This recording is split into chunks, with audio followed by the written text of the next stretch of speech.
বাজার থেকে পশু আনার সময় বা কুরবানি করার সময় পশুর সাথে অনেক বেশি অমানবিক আচরণ করি, এতে করে কিন্তু আপনার কুরবানিটা পুরো কুরবানির প্রক্রিয়াটাই প্রশ্নবিদ্ধ হয়ে যেতে পারে। জবাই করার পরে অনেক কসাইরা তাড়াতাড়ি এই পশুটার দেহ থেকে প্রাণ বের হয়ে যাওয়ার জন্য ছোট ছুরি দিয়ে জবাই করা প্রাণীটার গলার মধ্যে খোঁচা মারতে থাকে। এটা কিন্তু ঠিক না। স্পাইনাল কর্ডে যদি আপনি জবাই করার পরে বারবার খোঁচা মারেন তাহলে কিন্তু এই প্রাণীটার অপমৃত্যু হতে পারে, অর্থাৎ এটা স্বাভাবিক কোনো মৃত্যু নয়।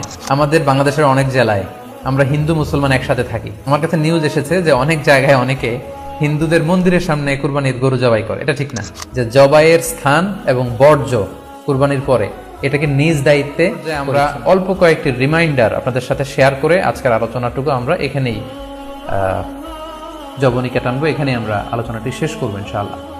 প্রথম যে রিমাইন্ডারটি আপনাদের সাথে আমি শেয়ার করতে চাই সেটি হচ্ছে, সম্মানিত সুধী, আমরা অনেকেই বাজার থেকে পশু আনার সময় বা কুরবানি করার সময় পশুর সাথে অনেক বেশি অমানবিক আচরণ করি, এতে করে কিন্তু আপনার কুরবানিটা পুরো কুরবানির প্রক্রিয়াটাই প্রশ্নবিদ্ধ হয়ে যেতে পারে।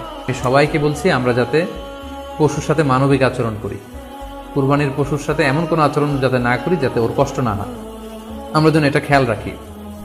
বিশেষ করে জবাই করার আগে পশুকে ভালোভাবে রশি দিয়ে বেঁধে নেয়া এবং ছুরিটা যেই ছুরি দিয়ে জবাই করা হবে সেটা খুব ধারালো থাকা। আল্লাহ রাসূল সাল্লাল্লাহু আলাইহি ওয়াসাল্লাম কিন্তু এই দিক নির্দেশনা আমাদেরকে দিয়েছেন। সুবহানাল্লাহ। ইসলাম যে কতটা চেক এন্ড ব্যালেন্স, কতটা ভারসাম্যপূর্ণ জীবন বিধান।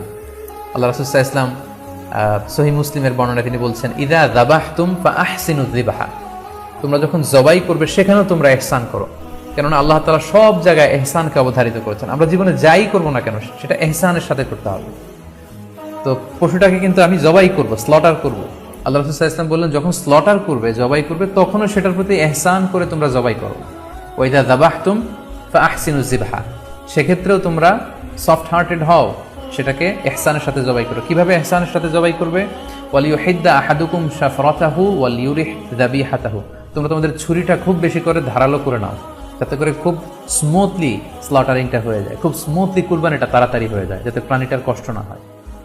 আমরা প্রায়ই আমাদের ব্যাখেয়ালে বা অবহেলাবশত কুরবানির পশু ট্রাক থেকে নামানো, হাট থেকে নিয়ে আসা, এমনভাবে আমরা কুরবানির পশুর সাথে ট্রিট করি, এতে করে কিন্তু অনেক অমানবিক আচরণ আমাদের দ্বারা প্রকাশ পেয়ে যায়।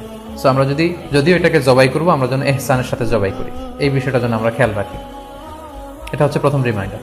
দ্বিতীয় রিমাইন্ডার হচ্ছে, আমাদের দেশে প্রায় এটা ঘটে, জবাই করার পরে অনেক কসাইরা তাড়াতাড়ি এই পশুটার দেহ থেকে প্রাণ বের হয়ে যাওয়ার জন্য ছোট ছুরি দিয়ে জবাই করা প্রাণীটার গলার মধ্যে খোঁচা মারতে থাকে, গলায় বারবার খোঁচা মারতে থাকে। এটা কিন্তু ঠিক না। স্পাইনাল কর্ডে যদি আপনি জবাই করার পরে বারবার খোঁচা মারেন তাহলে কিন্তু এই প্রাণীটার অপমৃত্যু হতে পারে, অর্থাৎ এটা স্বাভাবিক কোনো মৃত্যু নয়। স্বাভাবিক মৃত্যু হচ্ছে জবাই করে দেয়া, এবং ইসলাম এটাকে আমাদের জন্য বৈধ করেছেন। আমরা জানি যে পাশ্চাত্যে গরুর মাথায় বুলেট মারা হয়, অথবা ইলেকট্রিক্যাল শক দিয়ে ওটাকে হত্যা করা হয়, অথবা ভারী কোনো লোহার হাতুড়ি দিয়ে গরুর মাথায় আঘাত করে সেটাকে মারা হয়। কিন্তু ইসলাম এগুলোকে নিষেধ করেছে। ইসলামের বিধান হচ্ছে স্লটারিং করা, আপনি জবাই করে দিবেন। সেক্ষেত্রে আমার মনে হয় 10 থেকে 15 মিনিট যদি আমরা একটু ওয়েট করি, গরুর দেহ থেকে সবগুলো রক্ত কিন্তু বের হয়ে যাবে, ফলে এটার গোশতটা উপাদেয় হবে আমাদের জন্য।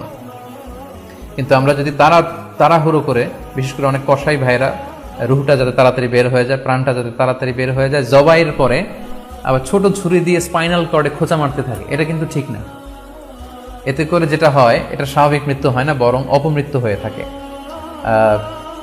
আমরা যখন কুরবানি করি তখন প্রাণীটার শ্বাসনালী এবং কণ্ঠনালী কেটে যায়, এবং তারপরে রক্তনালী, যেটাকে ইংরেজিতে বলে জুগুলার ভেইন, এই জুগুলার ভেইনটা যখন কেটে যায় তখন কিন্তু প্রাণীটা আর ব্যথা পায় না।